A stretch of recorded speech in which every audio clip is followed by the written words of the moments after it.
Bienvenue sur cette émission organisée en collaboration avec Innopolis, puisque aujourd'hui on va parler bien évidemment des territoires, on va parler de la confiance, on va parler de toute la partie architecture autour d'un territoire et notamment bien comprendre les enjeux qui sont des enjeux forts. Alors aujourd'hui, on a un plateau qui est très représentatif puisque on va aller successivement avec Franck Julien sur Monaco, avec Thierry Bonin qui est basé sur Paris, si je ne m'abuse, qui représente donc l'entreprise Alcatel. Donc on va revenir un peu sur la présentation. Le sujet, en priorité de cet échange qui va durer à peu près 20 minutes, donc on aura des échanges assez fournis, et de parler de notre vision, notre regard sur la donnée. Aujourd'hui, cette donnée, on parle beaucoup des GAFAM, on parle beaucoup de la donnée, de l'inquiétude que l'on peut avoir avec la donnée, de cette génération spontanée, cette génération nouvelle des milléniums qui s'inscrivent en laissant leurs données traîner un peu partout. Toute cette donnée, on a du mal à l'apprécier, à la comprendre et à savoir qu'elle n'est pas uniquement une identification, mais qu'elle est aussi entre les mains d'un tiers. Et donc ce tiers, on identifie le tiers de confiance et on parle beaucoup de la collectivité comme étant le tiers de confiance. L'officier ministériel, qui est le maire d'une ville, a la responsabilité, bien évidemment, de ses concitoyens. Donc sur ces sujets, on va aborder un peu des expériences nouvelles qui ont été construites, qui ont été abordés avec les différents territoires, avec d'un côté un opérateur partenaire des grandes villes qui est le groupe Alcatel, de l'autre côté avec donc Franck Julien sur Monaco qui lance des expérimentations et lance des projets et des réflexions sur cette dynamique. Et c'est bien aujourd'hui le but de notre émission, c'est de partager, de pouvoir avoir un aspect pédagogique, de comprendre, donc avec des mots simples, avec des idées claires. Nous allons vous mettre en relation avec ces experts que l'on a déterminés comme des experts. Donc, petit rappel, donc Innopolis, qui est un acteur majeur dans le domaine de l'organisation d'événements autour de la Smart City, puisqu'il y aura une très grande présentation qui sera au mois d'octobre. Donc, ces émissions auront lieu régulièrement et on pourra partager ensemble ces points de vue, ces différents points de vue. Vous retrouverez bien évidemment sur Ville Intelligente Mag, sur le magazine, en direct et également en feedback.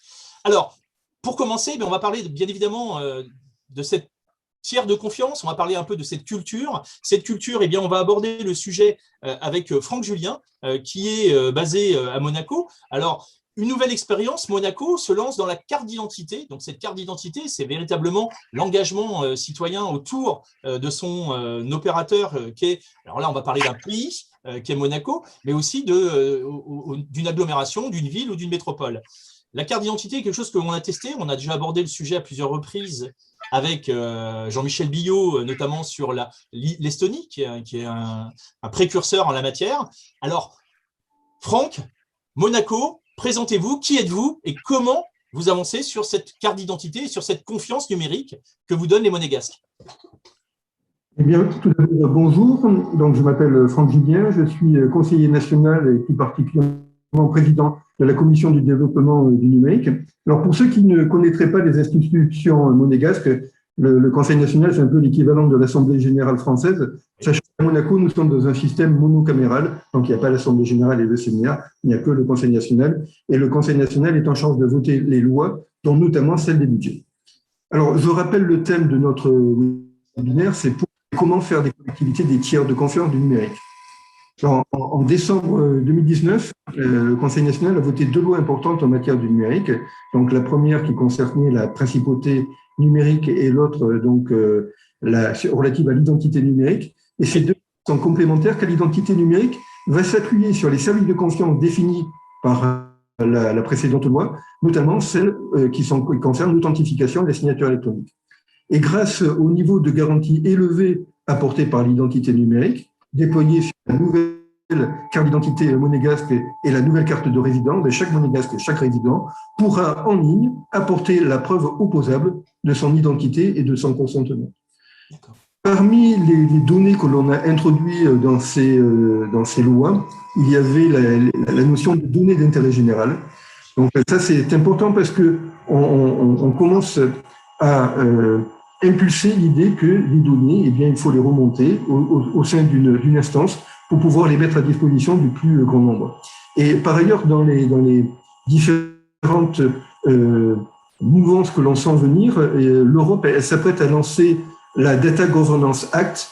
Et cette future directive, elle introduit une nouvelle notion que l'on ne connaissait pas jusqu'à présent, qui est la notion de prestataire de services de partage de la donnée.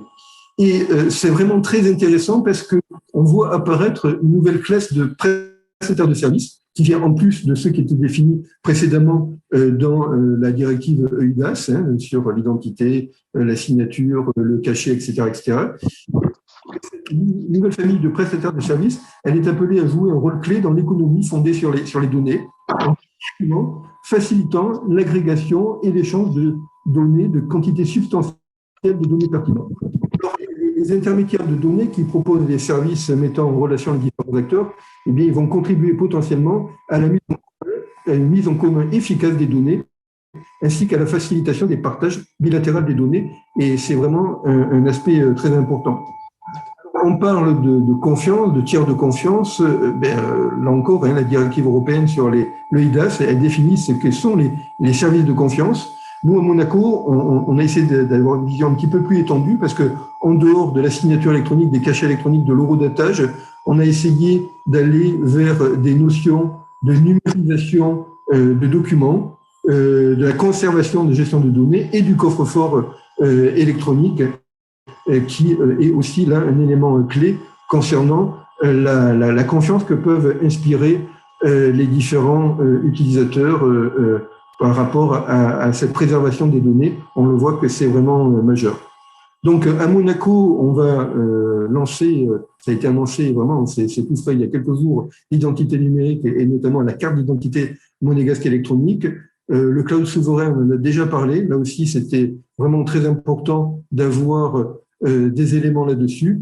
Et je pense, voilà un petit peu le contexte tel qu'on peut en parler des évolutions réglementaires et législatives qui ont permis à Monaco de mettre en œuvre son programme Extended Monaco. Alors là, justement, on voit bien un engagement, puisque vous avez un engagement en termes de territoire. Puisqu'on parle de territoire, on a cet acte fort de Monaco, qui est aussi, on a beaucoup, c'est une ville où il y a beaucoup de passages. Lors de notre préparation, tu m'en parlais en disant qu'il y a beaucoup plus de personnes qui viennent travailler à Monaco, donc qui sont extérieures que de monégasques. Donc c'est aussi une manière de pouvoir avoir aussi des services qui sont des services associés à cette carte d'identité numérique. Alors, la carte d'identité numérique, dans un premier temps, elle va être dédiée aux monégasques et aux résidents. Il a été prévu que cette notion d'identité numérique elle soit extensible aux personnes travaillant à Monaco. Et c'était vraiment très important parce que dans un territoire tel que la France, l'Allemagne, l'Italie, lorsqu'on parle des résidents, des nationaux et des résidents, on touche 99,9% de la population. Oui. Ce n'est pas du tout le cas. Il y a un peu plus de 38 000 habitants. Ces 38 000 habitants, ils sont répartis sur 2 km².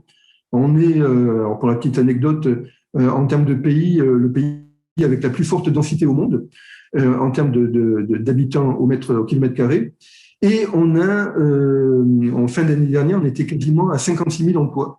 Et on a donc, étant donné qu'on ne fait pas travailler les personnes âgées et les enfants, vous doutez bien qu'il y a un grand nombre de personnes qui viennent travailler à Monaco, et on a à peu près 40 000 pendulaires qui rentrent et qui sortent de la principauté chaque jour pour venir y travailler. Ce qui représente, au passage de la frontière, entre 110 000 et 120 000 passages de véhicules par jour. Alors, Monaco, bien évidemment, le problème de la mobilité, de la circulation est un problème majeur, d'autant plus que c'est un territoire qui se renouvelle très rapidement. Il y a beaucoup de travaux, il y a beaucoup de chantiers à Monaco, et donc le gouvernement a voulu acter un différent nombre d'actions qui rentrent aussi dans le cadre du programme Extended Monaco. Et très récemment, l'application Monapass a été lancée. C'est une application de mobilité tout en un, où aussi bien pour les bus, les vélos électriques, le stationnement, on peut, avec Monapass, avoir une seule application pour gérer la mobilité. Il y a eu des accords avec Citymapper qui permettent de travailler, de prévoir donc les mouvements avec les différents moyens de locomotion. Et une réflexion est en cours actuellement qui devrait trouver une première réalisation d'ici la fin de l'année et qui concerne les places de livraison et concernant les points d'accès marchandises. Alors justement, on va revenir, merci beaucoup, on va revenir sur ces éléments puisque on va regarder on va passer de l'autre côté de la frontière. Donc, on va passer un peu en France et on a Jérémy Nestel, qui est directeur de la transition numérique et l'innovation, qui est avec nous. Alors, et nous, en France, parce que là, Monaco est bien enclenché sur cette démarche d'identité numérique. On a parlé aussi de coffre-fort numérique. Donc là, on va revenir avec Thierry tout à l'heure, justement, sur ces solutions, sur ces différents use cases. Alors, Jérémy, toi, nous, on a l'avantage de se connaître depuis longtemps. Alors, le tiers de confiance, pour nous, franchouillards, gaulois, comment ça se passe?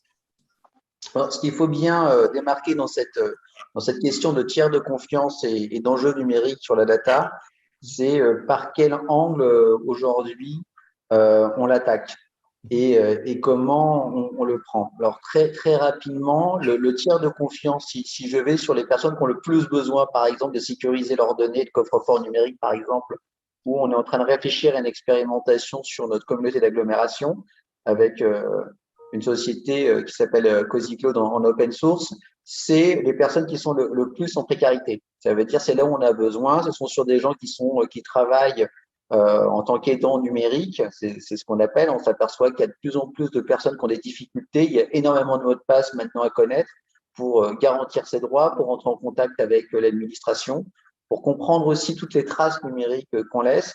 Et c'est vrai qu'aujourd'hui, beaucoup de travailleurs sociaux se retrouvent comme premier tiers de confiance, que souvent, naturellement, on leur donne les mots de passe. Souvent, c'est eux qui ont les mots de passe de la CAF, de la CPAM, etc. Donc, il y a l'enjeu aujourd'hui, c'est de dire quels sont les outils pour garantir une confidentialité numérique, y compris vis-à-vis des travailleurs sociaux, qui des fois peuvent effectivement rentrer dans la vie des gens, sur comment on aborde ce dossier-là. Donc, c'est vrai qu'aujourd'hui, les collectivités territoriales, sur un enjeu d'accès aux droits pour énormément de personnes, on est le premier tiers de confiance, on est les premiers accompagnants, quelque part, pour garantir de l'équité numérique vis-à-vis d'un monde où tout se numérise vis-à-vis de l'administration. L'autre problématique qu'on a, qui n'est pas une question de tiers de confiance, c'est la question de l'harmonisation aujourd'hui de ces questions-là en France. On a énormément d'initiatives à travers France Connect aujourd'hui qui garantit un certain nombre de choses. On se retrouve avec des académies où les bulletins sont en ligne sur des enfants avec les données numériques des enfants, les bulletins scolaires qui sont plus, qu'on donne plus en papier, mais qui sont numérisés suivant les différentes interventions. On se retrouve confronté, par exemple, au projet qui est plutôt noble de la CEPAM, d'avoir une entrée unique pour gérer l'ensemble de son parcours santé. La question, c'est qui va coordonner tout ça et quelle est la cohérence. Voilà.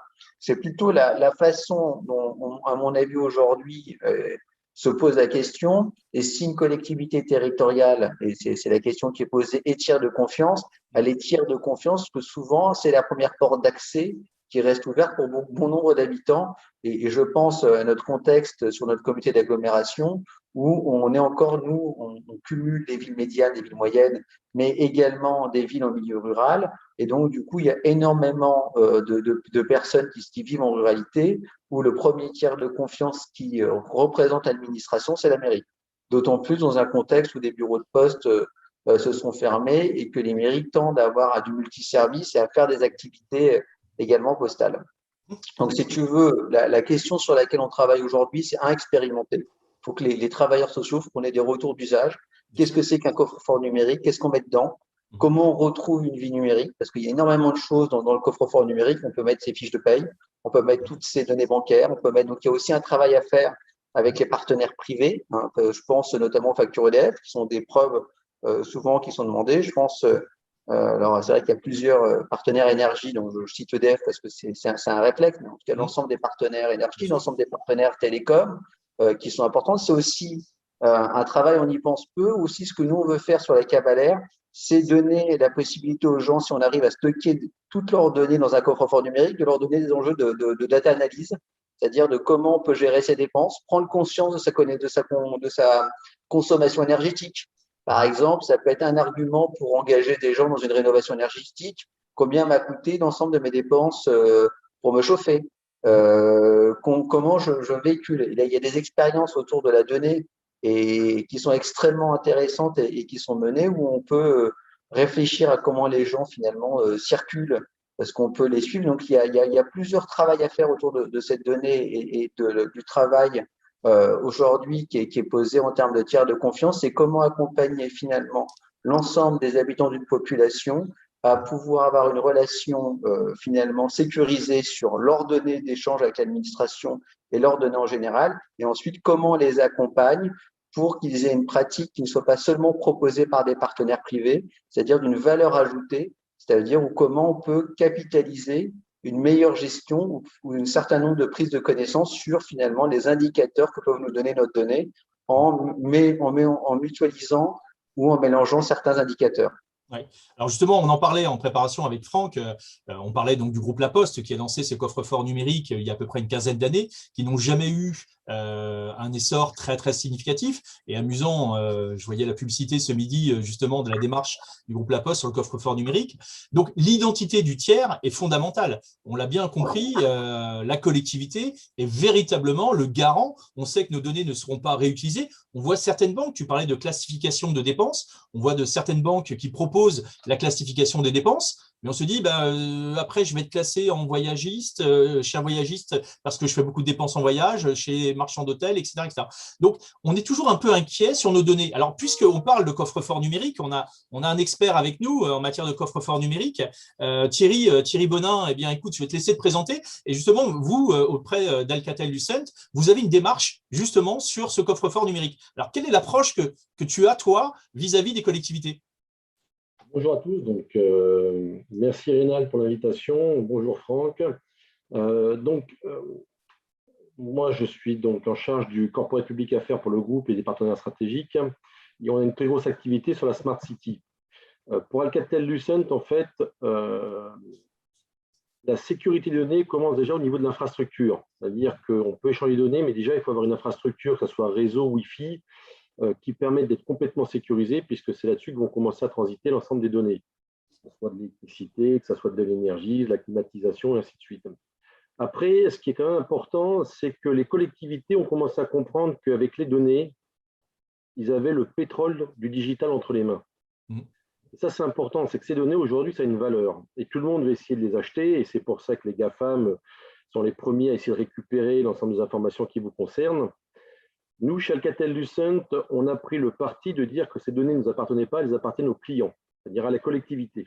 C'est la collectivité qui est propriétaire de ces données et qui va choisir l'utilité qu'elle va en faire. Un des premiers use cases que nous, on a développé avec les collectivités, et notamment donc avec la principauté, c'est ce qu'on appelle le carnet de santé des IoT. Alors, c'est quoi le carnet de santé des IoT? C'est de dire, je vais retrouver dans un coffre-fort l'ensemble des opérations qui ont pu être effectuées sur un lampadaire, une poubelle, un luminaire, une climatisation, de façon sécurisée. Donc, qu'est-ce qu'on a fait? On a mis des tags sur un certain nombre d'IoT, que ce soit une lampe, des poubelles, ainsi de suite. Le technicien d'une société X va arriver, va scanner ce code, ce QR code. Il va accéder au niveau d'information, il va accéder de façon sécurisée à l'ensemble des opérations qui ont été effectuées au préalable sur ce lampadaire ou sur cette poubelle, par exemple. Il va pouvoir, lui, mettre à jour l'opération qu'il va être en cours, prendre des photos, même des vidéos, les poster et envoyer toutes les informations mises à jour sous forme d'un compte-rendu qui est préétabli dans une application dans ce coffre-fort numérique.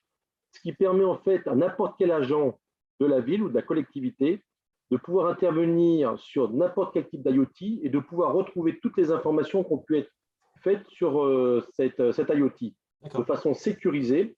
Donc nous, on a développé une plateforme de collaboration, mais qui fait également sous forme d'appli, qui s'appelle dans les applications métiers, qui s'appelle Rainbow, et qui permet justement d'être soit en full cloud, mais également sous forme d'edge, mis à disposition d'un data center d'une ville, par exemple. On parlera, je crois, plus tard d'Angers. Angers voulait tout sécuriser dans son data center à lui. Et hors des questions dans le cloud, il dit, moi, je veux un private edge chez moi où toutes les données vont être sécurisées. Donc, c'est le type de solution et de use case que nous, on a travaillé avec un certain nombre de gros opérateurs de maintenance, dont on reparlera plus tard, je pense, dans le cadre d'Angers, pour ce qu'on appelle le carnet de santé des IoT. Ouais. Alors justement, oui, c'est intéressant puisque on voit bien que ce coffre-fort, ce n'est pas uniquement en effet des données personnelles, c'est aussi des données d'infrastructure pour les territoires. En effet, donc là, on arrive sur ce que j'appelle moi de la GMAO, la gestion de maintenance assistée par ordinateur, d'avoir une traçabilité des informations qui ont été faites. Pour Angers, oui, on va en reparler parce que c'est peut-être dommage que malheureusement, ça n'ait pas été fait puisque on connaît l'actualité angevine en matière de ransomware et de problèmes des données qui sont un peu réparties. Donc, comment aujourd'hui le groupe Alcatel peut accompagner donc sur les infrastructures donc de smart city, les infrastructures de ville. Donc ces données qui sont stockées, elles sont bien stockées localement. Elles permettent à tout à chacun de pouvoir intervenir. On avait parlé aussi de la mobilité tout à l'heure. Franck Julien nous a parlé de la mobilité. Donc on est sur un territoire de 2 km² à Monaco. Donc et forcément on a parlé des travaux qui pouvaient perturber. Comment Alcatel peut apporter une solution sur la mobilité dans les territoires tout en gardant un peu cette légitimité? Comment peut-on être, nous, citoyens, acteurs et déclaratifs sur cette base de données? D'accord. Alors, c'est un sujet très important qu'on avait discuté également, entre autres, pas que seulement à la ville d'Angers, mais avec un certain nombre d'agglomérations. À travers cette plateforme Rainbow, on est capable d'agréger à la fois des IoT, des process et des humains. Oui. Donc, on va être capable, par exemple, si un citoyen qui a une application citoyenne de la ville, si cette personne, par exemple, voit un accident ou une dégradation d'une chaussée, va être capable de pouvoir envoyer une photo, ou va pouvoir être capable de déclarer un accident. Et en fait, cet accident donc on va envoyer cette photo au centre de maintenance, au centre des opérations de l'agglomération ou de la commune ou de la police, en fonction des villes. Et en fait, on va pouvoir être capable de créer, en fonction des process, ce qu'on appelle un concept de bulle dynamique, où on va mettre automatiquement en vidéo les différentes personnes en charge de résoudre ces problèmes. Donc, d'un côté, vous aurez le citoyen qui va communiquer avec le centre de maintenance, et de l'autre côté, l'agent de centre de maintenance qui va avoir une bulle avec, soi-disant, potentiellement un préfet, les sapeurs-pompiers, la gendarmerie. On va être capable de géolocaliser l'endroit d'incident.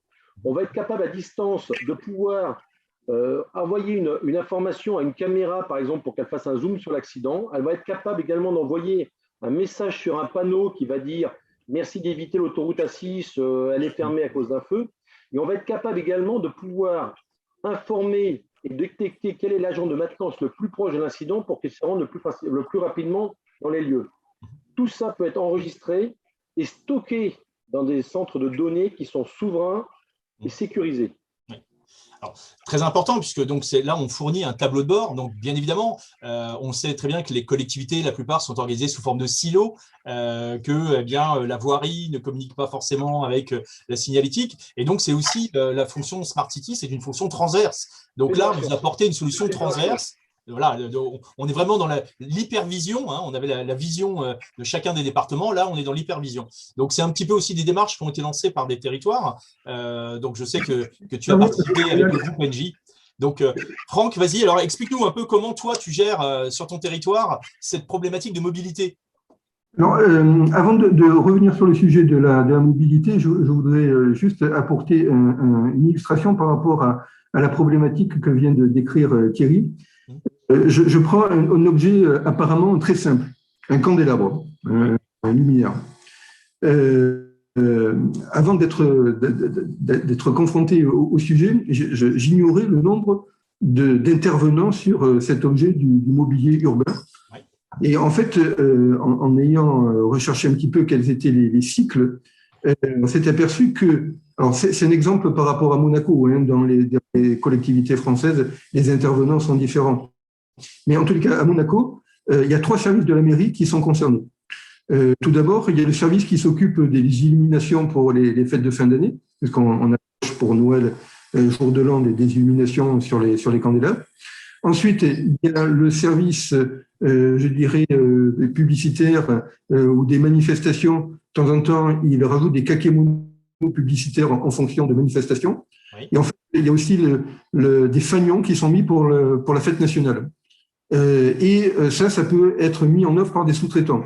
Non seulement il y a la mairie, mais il y a la SMEG, qui est le délégateur de service public, le donneur d'ordre, c'est la direction de l'aménagement urbain, et puis il y a aussi les gens de la direction des de l'urbanisme et de la mobilité qui ont des intérêts par rapport à ces aménagements.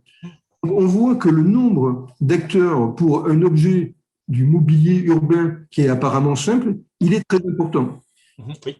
Une des conditions, justement, pour que l'expérience des uns elle bénéficie aux autres, ou que tout simplement il y ait une fluidité plus facile et qu'il n'y ait pas de perte de connaissances et des processus plus sans couture, eh bien, évidemment, la notion qu'a évoquée tout à l'heure Thierry, elle est très importante, où dans des coffres-forts électroniques, eh bien, le tiers de confiance, que peut être l'agglomération, de répartir l'accès à l'information pour qu'il en soit fait un usage efficient et améliorer évidemment l'efficacité des diverses interventions.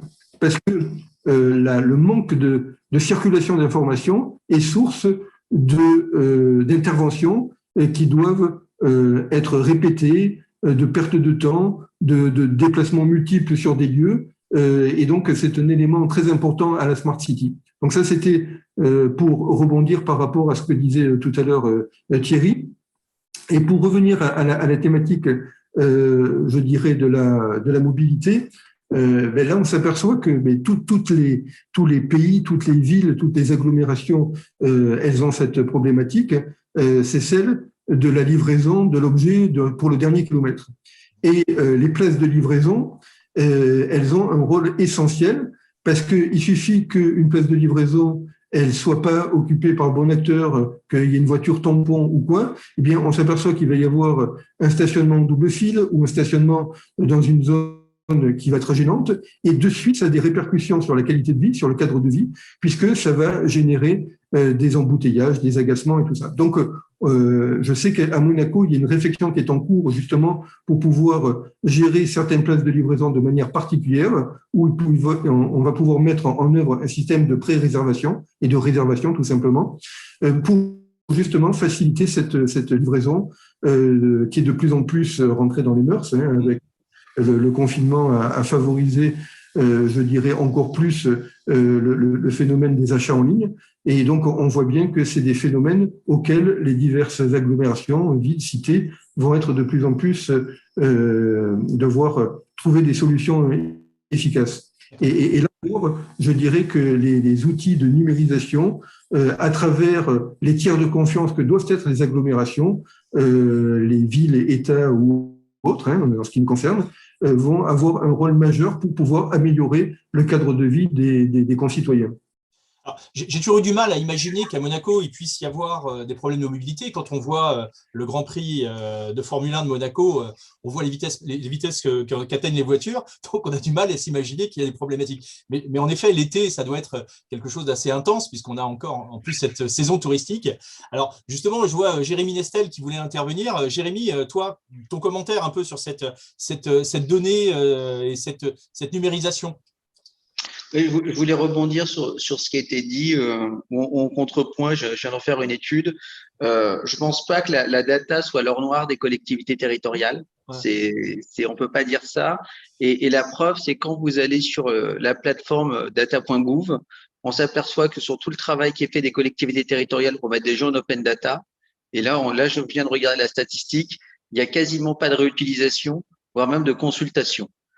Sur un travail conséquent qui est fait, je vous invite, vous pouvez aller sur data.gouv, prendre des jeux de données en open data, ce qui pose une vraie question sur l'infrastructure de la data et du design public. Ça veut dire, pour moi, quand je parlais du coffre-fort numérique, vous en êtes encore en expérimentation, je pense qu'aujourd'hui, c'était un article qui était dit qu'on est encore en learning city. Ça veut dire, je pense qu'on est encore dans une période où on n'a pas redesigné le service public avec la data et qu'on cherche encore nos éléments de structuration. Il y en a, j'y reviendrai très très rapidement.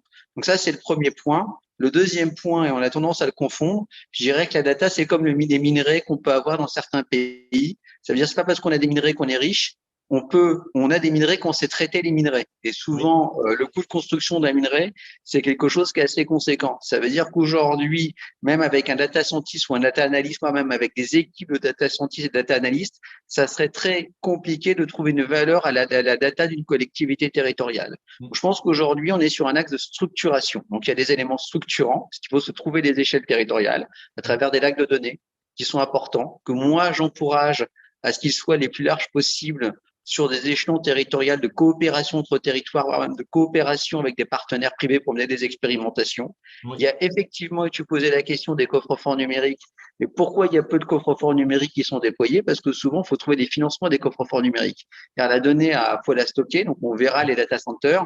Et c'est pas parce qu'on a construit un data center qu'on est souverain sur la donnée. On est souverain sur la donnée qu'on trouve des partenaires de souveraineté ou la capacité et la garantie finalement de l'organiser. Et donc là, il y a vraiment des enjeux et se pose la question du coup sur le financement de la donnée personnelle des citoyens, sur quels sont les échelons à avoir. Est-ce que c'est une collectivité territoriale? Est-ce que c'est une région ou est-ce que c'est à l'État? Et comment tout ceci se redesign? Alors, je pense que c'est des questions qu'il ne faut pas avoir peur d'interroger les collègues de la DINCI et de l'État pour réfléchir avec eux. Donc, c'est vrai que dans le cadre de la principauté de Monaco que je salue, c'est vrai qu'ils ont la force finalement d'être un peu un État et en même temps une ville. Donc, c'est vrai qu'ils ont un peu tous les échelons pour penser leur stratégie territoriale. Pour le voisin qui est la France, à côté de Monaco, se pose la question d'une stratégie qu'on doit partager avec l'ensemble des acteurs pour la designer et ensuite de trouver des cas d'usage et à qui ça va être de trouver des cas d'usage. Parce qu'on le voit aujourd'hui, que ça soit sur l'open data ou sur les prémices de l'IoT, on ne peut pas forcément dire aujourd'hui que la gouvernance IoT ou que les centres d'hypervision ont apporté autant de résultats en termes de ROI que ce qu'on aurait pu espérer. Donc, je pense que c'est des éléments importants de structuration, mais que ça mériterait d'être davantage, à mon avis, designé, structuré et réfléchi pour qu'on commence à avoir des résultats visibles pour l'ensemble des citoyens. Oui, je pense en effet que l'infrastructure est une charge de l'État, assurément, puisque on le voit avec les solutions de cloud NGV, donc ces clouds qui deviennent territoriaux avec les GIX, donc les réseaux qui se font pour le partage de données. Donc, il est clair que aussi sur le plan économique, sur le plan de relance économique, on encourage les entreprises françaises. Alors, moi, j'interviens pour une entreprise française qui est basée dans l'ouest de la France. On a choisi d'avoir des data centers qui sont locaux, donc c'est-à-dire qu'ils sont basés dans l'Ouest, hein, Nantes, Cholet, La Roche-sur-Yon. Pourquoi? Parce que tout simplement, on peut avoir un vrai accent et une vraie démarche juridique. Alors c'est un sujet aussi, le juridique, sur les data centers, qui est sur la donnée, sur la destruction de la donnée. On a vu tous ces groupes, ces grands groupes qui se sont lancés, pour reprendre l'histoire de l'or noir, où on parlait le pétrole, le numérique, les données, le pétrole. C'est faux parce que ça coûte très cher et en effet la valorisation. Ce n'est pas le rôle d'un territoire de valoriser de la donnée publique. Par contre, c'est le rôle d'un territoire d'en apporter la gouvernance, d'en apporter la sécurité et surtout d'assurer la pérennité de ces informations. Alors là, je crois qu'on a eu un échange qui a été assez rythmé et qui était très sympathique. On n'a pas beaucoup entendu Thierry sur notamment cette partie. Donc, tu nous as expliqué Thierry cette partie bien évidemment du coffre-fort numérique, des objets, cette maintenance, ça c'était mais sur la mobilité, pareil, en use case, je disais, tu as été consulté dans le cadre de ce marché en juin. La mobilité, pour conclure, et on laissera le mot de la fin à Franck pour nous faire rêver sur cette agilité monégasque. Alors nous, on n'a pas été consulté directement sur l'appel d'offres. On est venu après en discussion avec Engie sur des services qu'on pourrait apporter à la direction des services de la collectivité, de la mairie, sur une solution qu'on a développée, qu'on appelle l'assistant virtuel, c'est-à-dire qu'aujourd'hui, une des grosses problématiques des grandes sociétés de services, mais même des grandes agglomérations, c'est comment je peux diminuer le nombre de non-résolutions à la première intervention. Oui. La problématique, c'est que la plupart du temps, ces personnes agissent sur différents types de produits et de solutions plus ou moins complexes. Et donc, parfois, il leur manque souvent les bonnes données, je dis bien les bonnes données pour pouvoir résoudre la problématique. Donc, on a travaillé sur une solution qui permet à un technicien qui se déplace sur site de pouvoir, de façon très simple, appeler en appuyant sur un bip, en ayant les mains très libres, le centre de maintenance en vidéo. 2, de pouvoir enregistrer l'opération en temps réel et d'offrir la possibilité au centre de maintenance de, 1, pouvoir guider le technicien qui est sur site s'il a la compétence, s'il n'a pas la compétence, de pouvoir trouver quel est la bonne expert dans la société qu'on va pouvoir mettre dans la vidéo de façon à pouvoir l'accompagner en temps réel pour résoudre l'intervention. Et troisièmement, de pouvoir, de façon très simple, pas via l'envoi d'un SMS ou d'un mail, à un fournisseur qui puisse se connecter également dans la bulle pour pouvoir voir si lui a des pièces détachées disponibles en stock et pouvoir les livrer de façon immédiate. L'effet et l'impact est très bon, puisque pourtant, ces grandes sociétés qui avaient des taux de non-résolution de 15% ont baissé pour celles qui les utilisent de plus de 5% déjà en l'espace de 1 an. Je parle d'économie de marché à plusieurs millions d'euros, mais l'impact n'est pas seulement pour ces techniciens, il est également pour la satisfaction client. Un client dans lequel vous résolvez sa problématique du premier coup est un client content, qui va vous faire confiance. Deuxièmement, on parle d'usure des véhicules. On va moins utiliser les véhicules puisqu'on n'a pas besoin de retourner 3 fois sur site. L'essence, la consommation, le CO2 et ainsi de suite. Donc, en fait, tout ça s'accompagne sur un ROI complet qui est important pour des collectivités ou des mairies de façon à pouvoir apporter, 1, une satisfaction client améliorée et 2, une satisfaction aussi bien pour leurs techniciens qu'en termes de saving. Ok, alors merci beaucoup parce que là je crois qu'on a un petit peu débordé, donc je vais laisser quand même Franck le mot de la fin. Franck, je reprendrai la main pour bien sûr préciser. Franck, l'avenir monégasque, le numérique, quels sont les enjeux, quels sont les nouveaux enjeux, sur quoi tu vas travailler encore maintenant? Merci Bernard. Écoute, à Monaco, on a fait un gros effort ces dernières années. Le gouvernement a fait vraiment un effort très important en termes d'infrastructure. L'infrastructure, elle se traduit notamment par la mise en œuvre très prochaine du cloud souverain, aussi par la 5G, la fibre optique. Il y a eu vraiment un effort de fait très important. Il y a les services qui vont au-dessus. Donc, on parlait tout à l'heure de l'identité numérique, mais à travers le dialogue que l'on a pu avoir entre les différents intervenants, on voit bien que l'accès à la donnée demeure encore quelque chose qui interroge. Et alors, est-ce que c'est un or noir? Est-ce que ce n'est pas un or noir? En débattre. Ouais. Mais moi, je ne suis pas forcément un fan de l'open data. Est-ce qu'on doit, puisque si c'est vraiment ça de la valeur, est-ce que forcément ça doit être donné gratuitement? Alors, stop, parce que là, Franck, on a notre grand expert qui est Jérémy, qui est à côté. Donc, je me refuse à parler de l'open data, de débattre sur l'open data. Par contre, je vous invite à ce qu'on fasse une émission ensemble, qu'on fasse un tournage, parce que sinon, on est parti pour 30 minutes. Et c'est un sujet sur lequel je n'étais pas un grand fan de l'open data. Et enfin, pas l'open data, pardon, du logiciel libre. Et j'ai eu une intervention avec Jérémy Nessel. Je pense que justement, je vais juste garder du teasing, je vais juste garder cette dernière phrase, te bloquer, j'en suis désolé, mais on va se refaire une émission uniquement sur la culture du logiciel libre auprès des territoires, auprès des collectivités. Donc, Jérémy, je sais, j'ai bloqué Franck avant que tu ne le fasses. Donc, Jérémy est un défenseur du logiciel libre, il a cette culture, donc je pense qu'on fera une émission particulière. Pour moi, j'ai une maîtrise du temps, donc je voulais remercier surtout Olivier Rouquette et Lionel Léon qui ont mis en place au travers d'Innopolis ce plateau, nous ont permis de pouvoir avoir ce plateau. Donc Maëlys, qui est le directeur de Ville Intelligente Mag et de la Web TV qui a œuvré, et puis surtout vous, messieurs, qui avez participé au pied levé. On tient à préciser qu'on ne prépare pas nos émissions, c'est toujours l'intérêt, c'est justement de pouvoir partager, parler avec son âme, son cœur, ce ne sont pas des émissions préparées, donc on garde toujours cette spontanéité.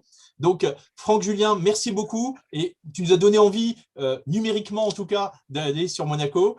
Thierry Bonin, merci beaucoup et je sais que tu es très présent auprès de tous les territoires en France et que j'ai l'occasion de te rencontrer sur d'autres territoires. Donc, je sais que ton rôle s'adresse aux grandes métropoles mais aussi aux petites collectivités. Vous êtes, vous, Alcatel-Lucent, je dirais un peu la face cachée de l'iceberg de cette Smart City et je vous en remercie. Et puis, mon ami Jérémy, avec qui on partage beaucoup de sujets. Donc, je pense qu'on va se rechallenger et vous êtes forcément bien évidemment tous les bienvenus pour parler de logiciels libres. Merci beaucoup et à très bientôt. À très bientôt. Merci.